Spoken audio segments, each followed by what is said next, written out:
মায়া বড় অদ্ভুত জিনিস।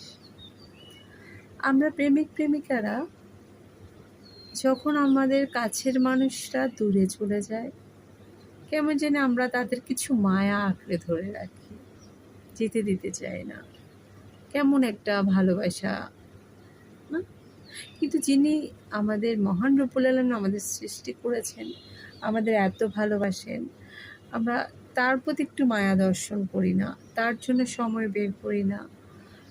মিছে মায়া মোহ মানুষের জন্য আমাদের এত ভালোবাসা, যে মানুষটা আমাদের ছেড়ে যাবে আমরা জানি, তারপরেও আমরা তাদের মায়ায় পড়ে বের হতে পারি না ওই গলিটা থেকে। তো মায়া নিয়ে আসলে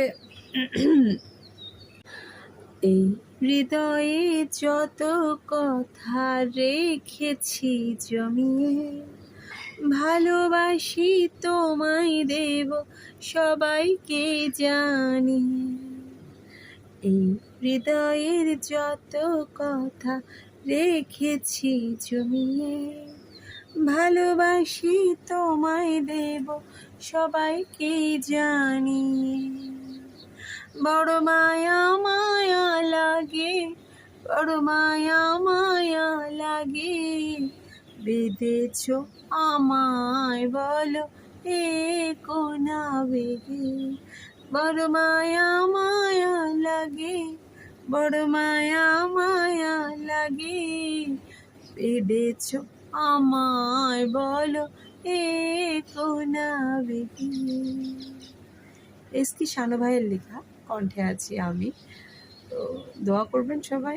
আর মায়ার কথা বলছিলাম, বড় মায়া মায়া লাগে, কারো চোখের মায়া, কারো শরীরের মায়া, কারো কথার মায়া।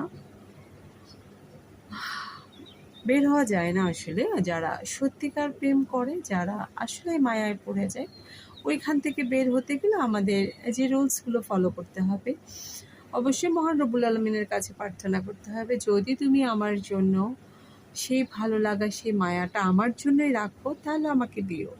যদি মনে করো সেটা আমার জন্য না, তাহলে আমি পাবো না। শুধু শুধু মিছে মায়ায় জড়িয়ে কোনো লাভ নেই।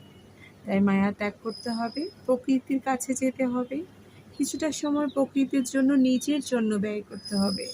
নিজের জন্য কিছুটা সময় যদি আমরা ব্যয় করি না, আমার ভালো লাগা, আমার ভেতরের আমার ভালো লাগা মন্দ লাগা যদি আমি প্রকাশ করতে পারি, আমি আমাকে সময় দিই, নিজের যত্ন নিই, তাহলে দেখা যাবে আমি ওই যেসব মানুষের প্রেম ভালোবাসা